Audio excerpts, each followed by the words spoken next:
Assalamualaikum warahmatullahi wabarakatuh.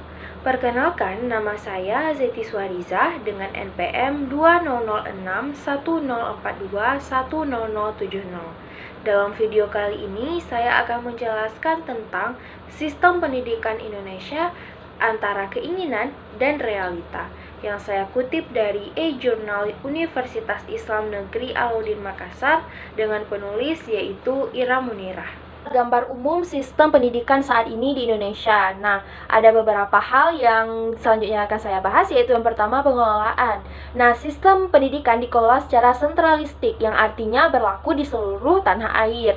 Tujuan pendidikan, materi ajar, metode pembelajaran, buku ajar, tenaga kependidikan, baik siswa, guru, maupun karyawan mengenai pensyaratan penerimaannya, jenjang kenaikan pangkatnya, bahkan sampai penilaiannya diatur oleh pemerintah, diatur oleh pemerintah pusat dan berlaku untuk semua sekolah di seluruh pelosok tanah air.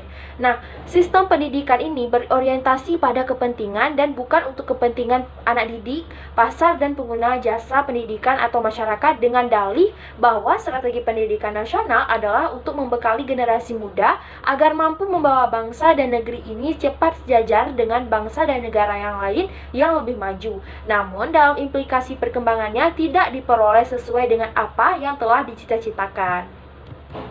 Yang kedua, peran pemerintah dan peran masyarakat. Nah, pemerintah ini adalah pihak yang mengendalikan dan mengelola sistem secara nasional. Meskipun dalam UU Sisdiknas bahwa masyarakat adalah mitra pemerintah dalam menyelenggarakan pendidikan dan memiliki kesempatan yang seluas mungkin untuk berperan sesuai dengan menyelenggarakan atau mengelola unit. Nah, sedangkan peran masyarakat adalah menyelenggarakan pendidikan yang antara lain dimanifestasikan dalam penyelenggaraan sekolah, keluarga, dan unit-unit pendidikan non formal lainnya. Juga terasa kosong, formalis, tidak berjiwa, terpisah-pisah dan lepas dari sentuhan nilai-nilai kemanusiaan, nilai-nilai agama, budaya, dan nilai keadaban lainnya. Kemudian materi ajar. Nah, kurikulum dan materi ajar terkesan fragmentis atau terpecah-pecah, kurang berkelanjutan dan kurang konsisten. Pilihan dan penentuan serta level materi ajar ditentukan pemerintah pusat, sedangkan sekolah dan satuan-satuan penyelenggaraan pendidikan di bawahnya cukup sebagai pelaksana teknis di lapangan. Masih mengenai materi ajar, dalam kaitannya dengan agama, ilmu dan agama diajarkan secara terpisah yang disajikan secara fragmentaris, seperti halnya materi-materi ajar untuk ilmu-ilmu umum. Nah, terdapat dikotomi antara keduanya, tidak terdapat hubungan yang fungsional yang terjalin dalam kesatuan yang integral di antara agama dan ilmu pengetahuan. Berikutnya yaitu pendekatan dan metodologi pembelajaran. Sistem pendidikan nasional masih berpegang pada paradigma lama, yaitu bahwasannya anak diperoleh pendidikannya itu melalui jalan yang diberikan atau diajarkan oleh orang yang lebih pandai atau guru kepada murid. Nah, paradigma itu jelas kehilangan tempat dalam konteks modern di mana ilmu itu dicari. Polanya sudah berubah menjadi guru memotivasi, mendorong, memfasilitasi, dan menemani murid mencari bersama menemukan ilmu.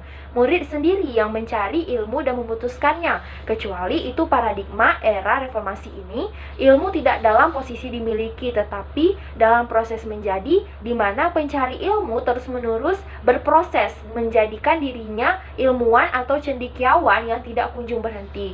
Nah, dalam era globalisasi, sekolah boleh selesai, tetapi belajar tidak pernah selesai. Bobot ilmu tidak terletak pada hasil akhir atau final product, tetapi pada proses metodologi atau cara mencarinya. Dengan kata lain, metode pembelajaran baru titik tekannya itu pada meneliti dan bukan menerima barang jadi. Berikutnya ada sumber daya manusia. Nah, sumber daya manusia ini dilaksanakan di bawah otorita kekuasaan dan kekuatan administrasi.